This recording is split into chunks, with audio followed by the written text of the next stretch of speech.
देश प्रेम की एक अनोखी सच्ची कहानी। एक समय की बात है। देश की सीमा के किनारे बसे एक गांव पर कुछ आतंकवादियों ने कब्जा कर लिया और वहां लूटपाट मचा दी।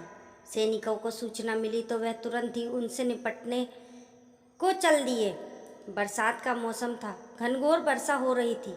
इसके कारण छोटे छोटे ताल तलैया भी खूब विशाल काया नजर आ रहे थे। छोटी सी नदी भी उफान मारती हुई बह रही थी, जिसके कारण नदी पर बने पुल टूट गए थे। सैनिकों को वह नदी पार करनी थी, मगर पार कैसे करते? सैनिकों ने सोचा, कई प्रकार की युक्तियां लगाई, किंतु वे पार पाने में असमर्थ रहे। सैनिकों ने देखा कि पास में एक झोपड़ी है, उससे सहायता मांगी जाए। सैनिक उस झोपड़ी में गए। उस झोपड़ी में एक महिला थी जो दिन भर कार्य करती थी और अपनी झोपड़ी में रहती थी। उस महिला के पास अन्य कोई साधन या घर नहीं था। सैनिकों ने जब बात बताई कि आतंकवादी गांव पर कब्जा कर चुके हैं और हमें फौरन वहां पहुंचना है, इसके लिए ये नदी पार करने के लिए कुछ लकड़ियों की हमें आवश्यकता होगी, जिसके कारण हम नदी को पार कर पाएंगे। महिला ने पहले कुछ सोचा, फिर कहा कि मेरी झोपड़ी में दोबारा बना लूँगी। आपको जितनी भी लकड़ी मेरी झोपड़ी से चाहिए निकाल लीजिए।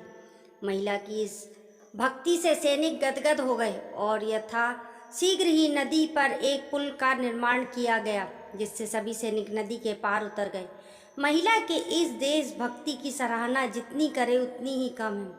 सैनिक जल्द ही उस गांव पर पहुंच गए जहां आतंकवादियों ने कब्जा किया हुआ था। सैनिकों ने काफ़ी देर की मशक्कत के बाद आतंकवादियों को मार गिराया और कुछ भाग गए, जिससे अपने देश में आए हुए संकट को उन्होंने बहादुरी से टाल दिया और दुश्मनों को सबक सिखाया। देश प्रेम और देशभक्ति से बड़ा कोई धर्म नहीं है। देश है तो हम हैं, ऐसा मानकर देश की सेवा करनी चाहिए। अगर व्यक्ति को देश भक्ति का मौका मिले तो उसे जरूर अपना देश प्रेम दिखाना चाहिए। यही सर्वथा उचित है और धर्म भी यही है।